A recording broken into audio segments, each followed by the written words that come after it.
안녕하세요. 봄날 튜브입니다. 오늘의 여행지는 충남 서천입니다. 이제부터 서천에 가면 들러야 할 여행 명소 11곳을 소개하겠습니다. 먼저 금강 하구에 있는 신성리 갈대밭입니다. 영화와 드라마 촬영장으로 많이 이용되었는데 공동경비구역 JSA, 추동, 킹덤이 이곳에서 촬영되었다고 합니다. 금강 넘어 왼쪽은 전북 익산시, 오른쪽은 군산시입니다. 가을 이후에 방문객들이 많고 여름에는 한산하죠. 넓은 금강이 마치 거대한 호수처럼 보입니다. 금강은 이곳을 지나 군산에서 서해와 만나죠. 갈대밭에 조성된 산책로는 2km에 이릅니다. 한 바퀴 둘러보아도 1시간이 채 걸리지 않죠.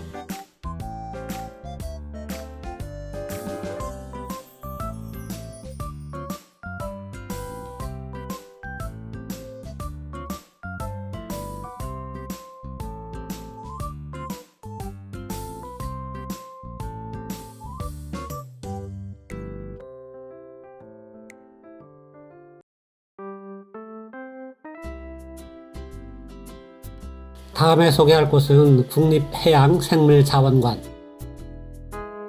다양한 프로그램을 운영하고 있는데 입장료는 성인 3,000원, 청소년 2,000원, 어린이 1,000원입니다. 전시관인 시큐리움으로 들어섭니다. 안으로 들어서자마자 엄청난 규모에 압도당하죠. 원통형 탑에 있는 것은 모두 해양생물 표본입니다. 관람은 4층부터 시작하여 아래층으로 내려옵니다. 해외를 여행하다 보면 박물관의 수준이 그 나라의 국격임을 알 수 있죠. 입이 쩍 벌어질 정도로 엄청난 양의 해양생물 표본이 전시되어 있습니다.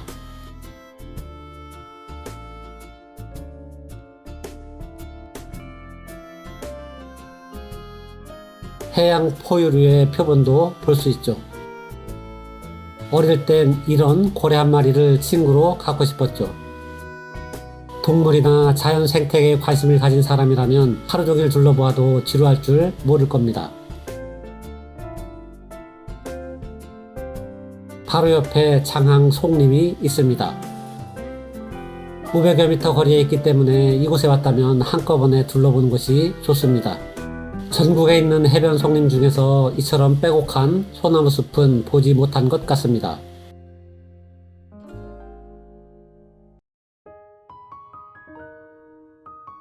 스카이워크가 있죠. 솔숲 위에 놓인 스카이워크를 걷는 기분이 끝내줍니다.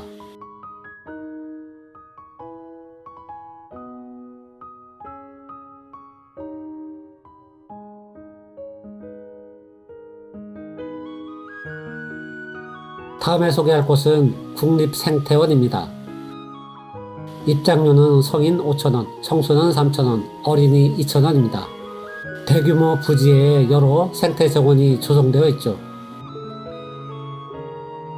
가장 먼저 먹이를 찾아 부지런히 움직이는 개미떼의 모습을 볼 수 있습니다. 열대관에서부터 시작합니다. 국립생태원은 자연생태계 보존을 위한 전시, 교육, 연구, 출판 활동을 하는 환경부 산하의 국가기관입니다. 실내 전시관인 에코리움은 세계 최초로 열대관, 사막관, 지중해관, 온대관, 극주관 등 5대 기후대별 생태계를 재현해 놓은 공간이죠. 열대관에서는 대륙별로 조성해 놓은 열대 우림과 함께 다양한 열대 동식물을 만날 수 있습니다. 사막관으로 들어섭니다. 목도리 도마뱀입니다. 사막 여우입니다. 5대 전시관은 타원형으로 둘러싸고 있어서 관람을 하다가 어디에서든 중앙으로 빠져나올 수 있습니다. 지중해관에는 양서류 동물이 많이 전시되어 있죠. 우리나라의 식생과 비슷한 온대관입니다. 제주도 곶자왈의 자연생태를 재현해 놓았습니다. 우리에게 친숙한 두꺼비입니다. 해안가에서 흔히 볼 수 있는 도둑개입니다. 극지관으로 들어섭니다. 이곳에 들어서면 기온이 서늘해지죠. 툰트라 지역과 북극 지역에 사는 원주민들의 삶을 재현해 놓았습니다. 에코리움 밖에는 넓은 생태정원이 소형되어 있습니다. 에코리움도 좋았지만 야외 정원도 훌륭했죠. 다음에 소개할 곳은 문헌 서원입니다. 문헌 서원이 낯설게 느껴지는 분도 있겠지만 고려 말의 유학자 가정 이곡과 그의 아들 모근 이색을 떠올리면 고개가 끄덕여질 겁니다.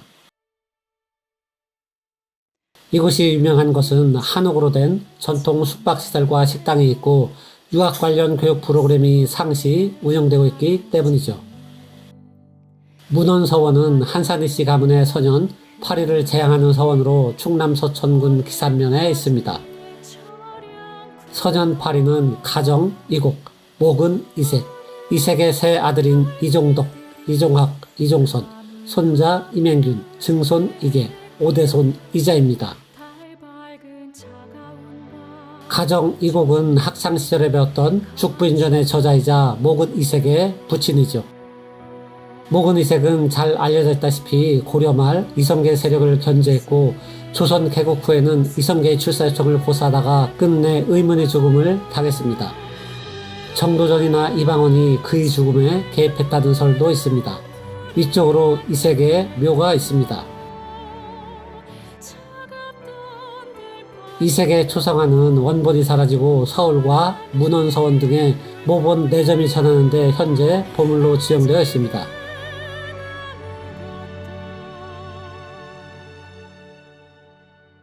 문헌 서원 근처에 들을 만한 곳이 몇 군데 있죠. 먼저 봉서사입니다. 창건 시기는 정확히 알려진 바가 없습니다. 사찰 규모는 작지만 아담하고 고즈넉하죠.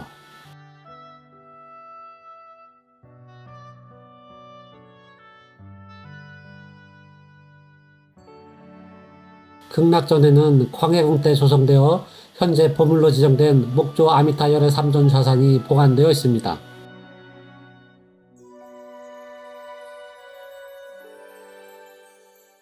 한산모시로 널리 알려진 한산면에도 들러볼 만합니다.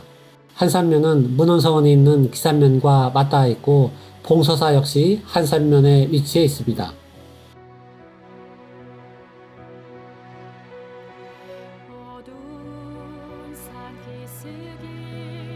시간을 잘 맞추면 배틀로 모시를 짜는 모습을 직접 볼 수 있죠.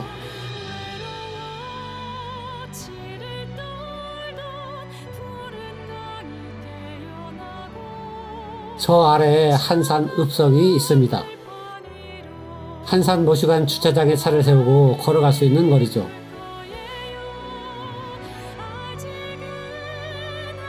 지금은 이런 모습이지만 과거에는 읍성이 있을 정도로 큰 고을이었을 겁니다.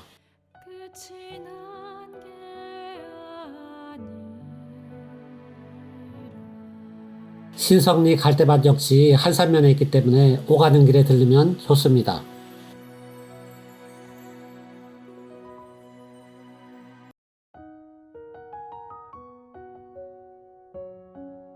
다음에 소개할 곳은 마량포구입니다. 마량포구에서 가장 먼저 눈에 띄는 곳은 성경전래지 기념공원입니다. 1816년 9월 4일 영국 함선 알세스토호와 라이라호가 마량진 앞에 정박하여 마량진 첨사 조대복에게 처음으로 성경을 전해주었다고 합니다. 한국 최초의 성경 전래집을 기념하여 마량진에 기념공원과 기념관이 세워져 있죠.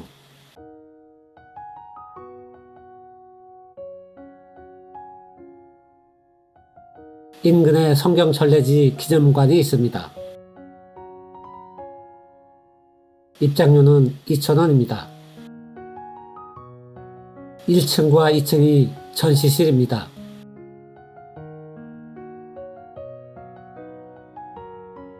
이 기념관은 2016년에 개관했죠. 성경이 처음 한국에 전래된 기록과 자료, 그리고 오래된 성경들이 전시되어 있습니다.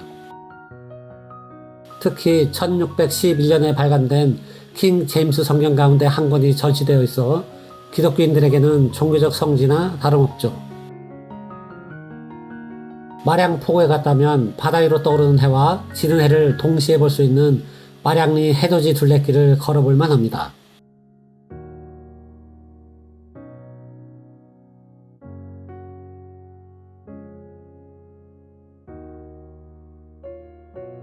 바로 옆에 동백군락지인 동백정과 순장대 해수욕장이 있는데 동백꽃이 피는 계절이 아니어서 동백정은 소개하지 않겠습니다.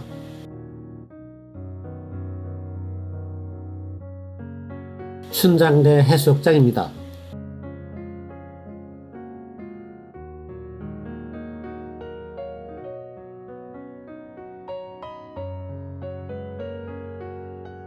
내가 방문했을 때 축제가 진행 중이었죠. 이곳의 시그니처는 2대의 풍차입니다. 해수욕장 개장을 앞두고 정비가 한창이었죠. 모래 해변이 넓고 경사도 거의 없어 가족 단위로 즐기기 좋은 해수욕장입니다.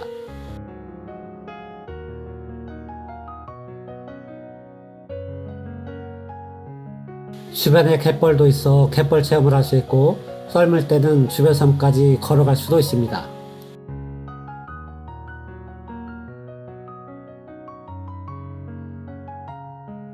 마지막으로 소개할 곳은 조류생태 전시관입니다.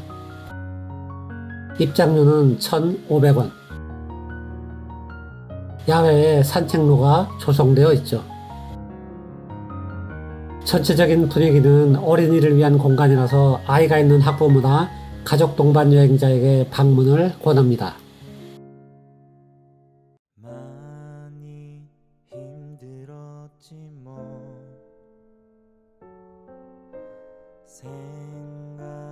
이곳에서는 금강 하류의 멋진 경치를 볼 수 있죠.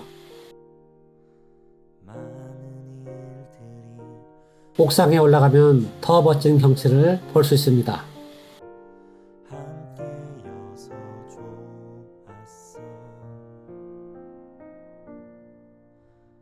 이것으로 숭남 서천의 여행 명소 11곳에 대한 소개를 마치겠습니다.